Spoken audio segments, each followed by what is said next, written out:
Les gens ont peur de ce mot anarchiste. Pourtant, vous savez, l'anarchie, c'est bien triste. Il est fait seul et il est fait froid.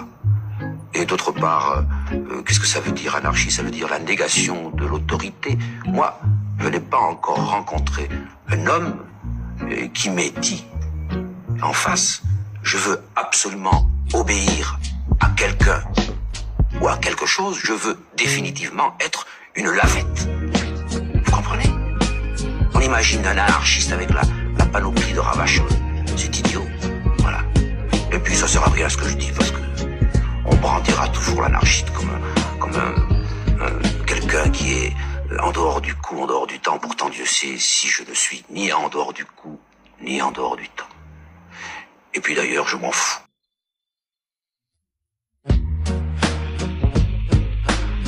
Rien n'a pas sur sang.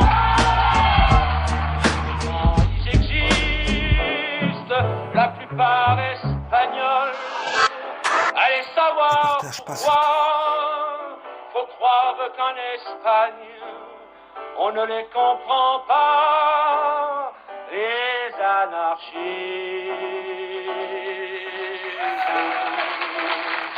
Ils ont tout ramassé, des beignes et des pavés. Ils ont gueulé si fort qu'ils peuvent gueuler encore. Ils ont le cœur devant et leurs rêves au mi-temps.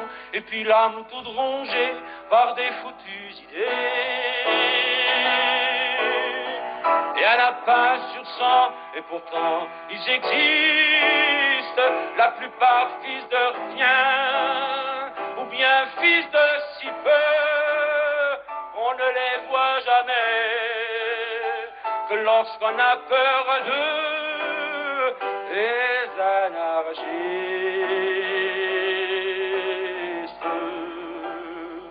Ils sont morts 110 fois pour que dalle. Et pourquoi? Avec l'amour au poing sur la table, ou sur rien, avec l'air entêté qui fait le sang versé. Ils ont frappé si fort qu'ils peuvent frapper encore.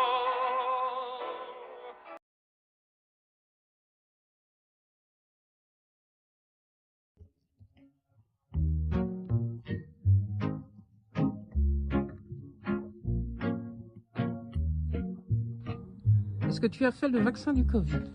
Le vaccin du Covid? Oui. Bien sûr. 3 ou 4 fois.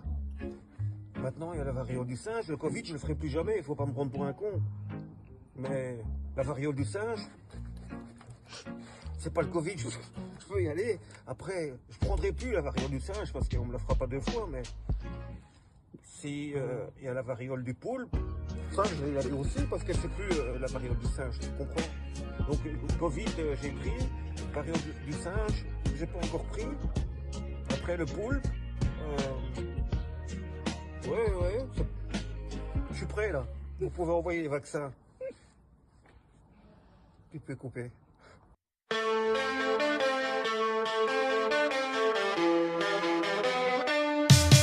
Permaculteur, anarchiste, a fini son live. J'espère que ça t'aura plu. N'hésite pas à mettre un like. Et qui sait peut-être même à le partager. Tu sais, la vérité doit être distillée. Alors va y partage à volonté. Merci à mes invités.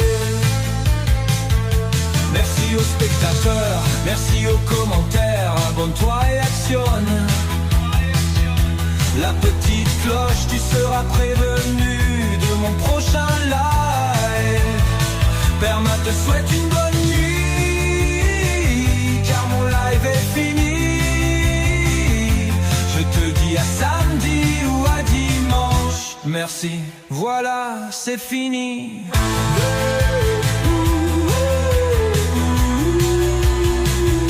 Voilà, c'est fini.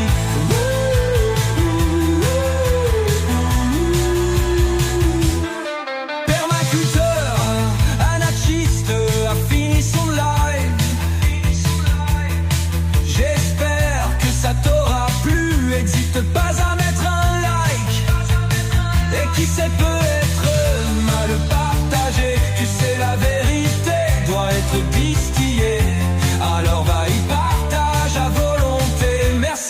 mes invités. Merci, voilà c'est fini.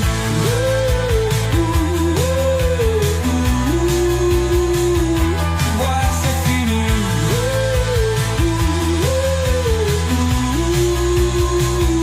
Voilà c'est fini.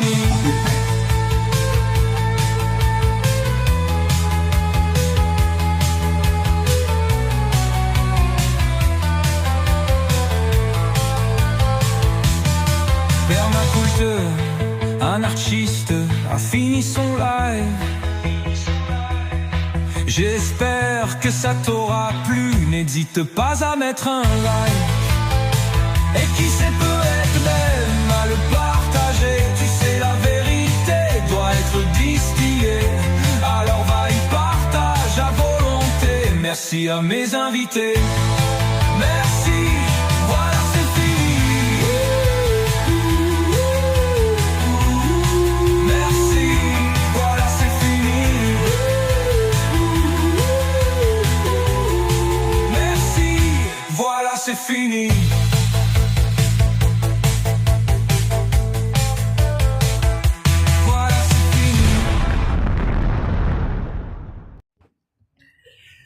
Fais de ta vie une grande aventure, mais ne laisse pas passer la dictature.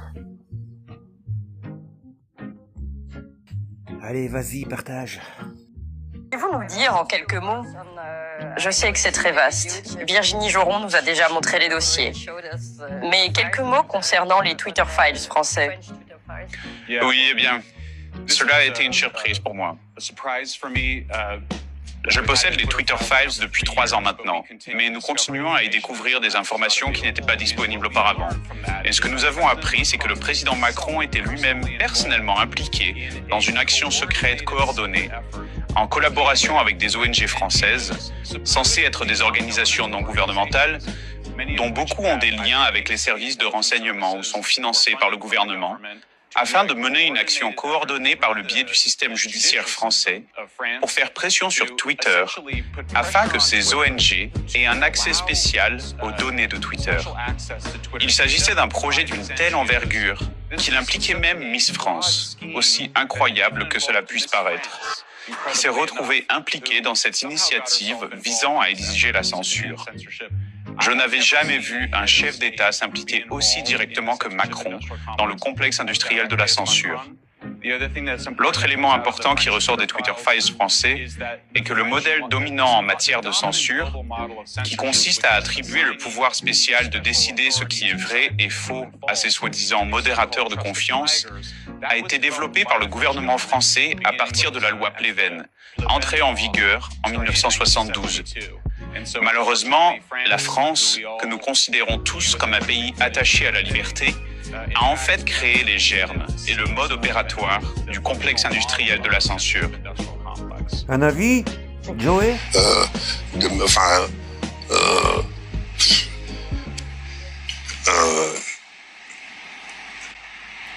Qu'est-ce que je te dise? Ah, ferme-la. Et merci les complotistes. L'Europe est dans un sale état. Là-haut, ils ne veulent plus de toi. Pourquoi tu laisses faire ça? C'est un coup d'état, tu n'as plus le choix. C'est un coup d'état, faut virer ces cancrelades. Mais toi tu n'oses pas, lâche tu finiras. Les merdias font de toi un gros caca. En attendant, je remercie les héros des temps modernes. Ces pseudo-complotistes, moi je dirais humanistes. Tu veux un début de liste? Jim Léveilleur, Vincent Lapierre, Albéric Caron, Alain Soral, Toxin, merci Clémence. Puis il y a aussi la pilule rouge, Dieu dans mon héros, GPDV aussi. Il rend la vie commun et puis on n'évoque plus beaucoup d'autres. Sois toi aussi un homme debout, l'humanité, pas de quartier pour les enfoirés. Vive la révolution, permaculteur, anarchiste, te salue bien bas.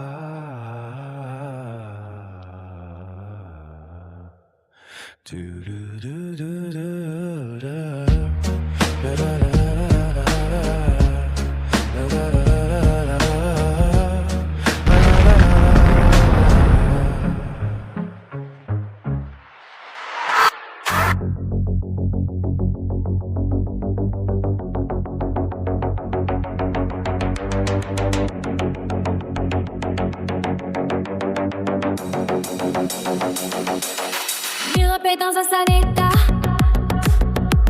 Là-haut, il ne veut plus de toi. Pourquoi tu laisses faire ça? C'est un coup d'état. Tu n'as plus le choix. C'est un coup d'état.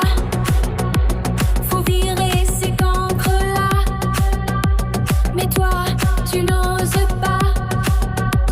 À l'âge, tu finiras. Les merdias font de toi un gros caca. Pourquoi j'ai dit talmudiste? Parce qu'il faut lire le Talmud, évidemment. Peu de gens, ils ont la peine, ou d'ailleurs... Vous l'avez lu, le Talmud? Moi, je l'ai lu, le Talmud, bien sûr. Enfin, il est toujours pas jamais fini, hein, parce qu'ils sont toujours en train de chercher autre chose, à rajouter encore des trucs. Et l'affaire Epstein est tellement évidente. Je vais juste citer, comme ça, au passage, hein, le Talmud 98a de Yamud. Tous les enfants des goïs sont des animaux. Tous les enfants des goïs, oui. Vous avez vu que Epstein parlait des goïms, des goïs, à tout bout de champ. Il y a une espèce de racisme, racialisme chez Epstein qui est étonnant. Qui est étonnant. Sauf pour des gens comme vous qui connaissez ce genre de personnage. Voilà. Une autre, le Talmud Aboudou Zara, 35b. Toutes les filles des incroyants sont Nida. Nida impure, ordurier, immonde, sale. Depuis leur naissance. Le Talmud Shoshen Ham 26.1. Un juif ne doit pas être poursuivi devant un tribunal non juif par un juif non juif ou par des lois non juives. Le Talmud Sanhédrin 52b. L'adultère n'est pas défendu avec la femme d'un goïm non juif parce que Moïse n'a interdit que l'adultère avec la femme de ton prochain. Ton prochain et le prochain. Et doit être et le goïm n'est pas son prochain. N'est pas son prochain. Etc., etc. Donc on voit très bien toutes ces choses-là qui sont hallucinantes. Et donc ces gens-là qui sont des prédateurs en réalité, hein, prédateurs avant tout, ce sont des prédateurs sexuels. Et pour arriver à cette prédation, il faut qu'ils ont des moyens colossaux et l'argent permet ça. Et Epstein, il est en pleine dérive, et donc il a formé toute cette myriade d'amis, de copains, etc., etc., et il a fait profiter de ses largesses, non seulement matérielles, mais aussi de ses largesses sexuelles. Mais tout ça, ça remonte même à l'époque de Salomon, hein, avec la reine de Saba. L'Europe est dans un sale état. Là-haut, ils ne veulent plus de toi. Pourquoi tu laisses faire ça? C'est un coup d'état, tu n'as plus le choix. C'est un coup d'état, faut virer ces cancrelades. Mais toi tu n'oses pas, lâche tu finiras. Les merdias font de toi un gros caca. En attendant je remercie les héros des temps modernes. Ces pseudo-complotistes, moi je dirais humanistes. Tu veux un début de liste? Jim Léveilleur, Vincent Lapierre, Aymeric Caron, Alain Soral, Toxin, merci Clémence. Puis il y a aussi la pilule rouge, Diodomo et OGPDV aussi, Imran Avi commun et puis Ounevo et puis beaucoup d'autres. Sois toi aussi un homme debout, l'humanité, pas de quartier pour les enfoirés. Vive la révolution, permaculteur, anarchiste, te salue bien bas.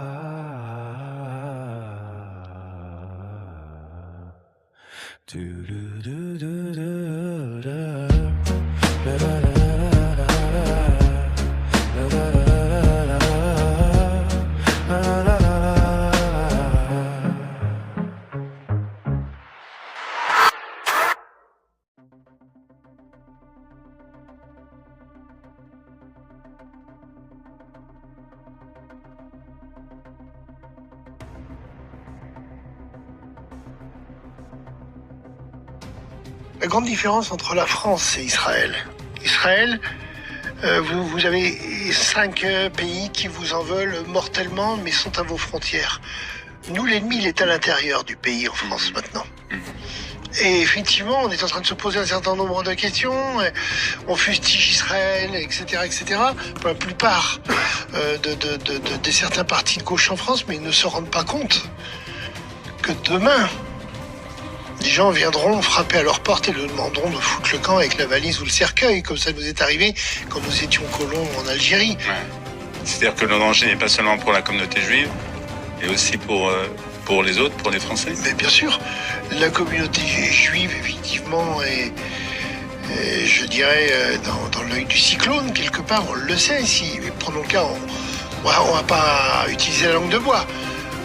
Si LFI passe demain en France, bien les Juifs sont la cible, la véritable cible.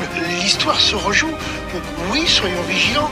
Moi, je dis que certains hommes politiques français pourraient être accusés de complicité passive pour l'instant, parce qu'ils ne protègent pas le peuple. Et dans le peuple français, il y a le peuple juif aussi. Ouais.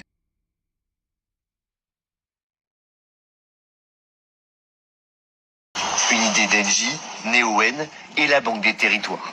Ici, on a des parcelles qui seront équipées en modules solaires. Prenons un peu de hauteur. Aujourd'hui, c'est une immense forêt privée exploitée par des sylviculteurs. 1200 hectares seront déboisés, l'équivalent de 1500 fois la pelouse du Stade de France.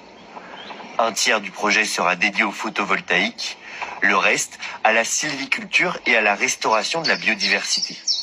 Tout l'intérêt, c'est la proximité avec un puissant poste électrique. À terme, la centrale pourrait produire une énergie décarbonée pour 500 000 habitants.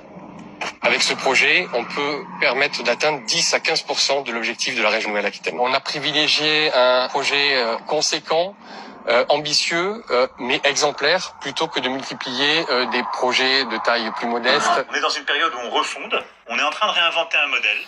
C'est plus dur de le réinventer quand tout n'a pas été détruit.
C'est juste la fin du monde.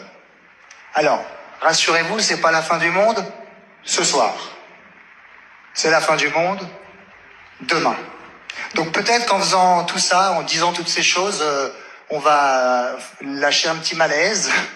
Peut-être qu'on va passer pour des cons. Peut-être qu'on va torpiller notre carrière ce soir en direct sur France 2. Eh ben c'est pas grave. C'est pas grave parce qu'on est tous des cons. Et c'est parce qu'on est tous des cons que c'est la fin du monde. Vous n'êtes pas d'accord avec ça?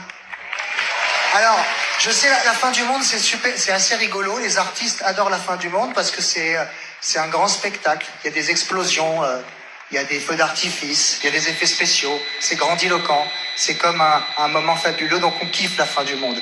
Mais le jour où ça va vraiment arriver, on va tous chier dans notre froc. Sincèrement. Et puis, on va pleurer. On va pleurer parce qu'on aura peur. Et on va pleurer surtout parce qu'on savait que la fin du monde, ben, c'était demain. Et ça, vous êtes d'accord avec moi? Je le sais. Est-ce que ce... Merci. C'était évidemment ce qui est pas très prévu. paradoxal, c'est qu'on a tous le pouvoir d'empêcher la fin du monde. C'est un pouvoir qu'on a, mais qu'on a oublié. Et là, je suis obligé de lire la suite, parce que ce n'est pas moi qui l'ai écrit. J'aurais bien aimé, j'aurais été très fier. Il existe des dizaines et des dizaines de comportements faciles à adopter et à partager qui font que même si polluer est un grand jeu d'adulte, maintenant, ne plus polluer, c'est un jeu d'enfant.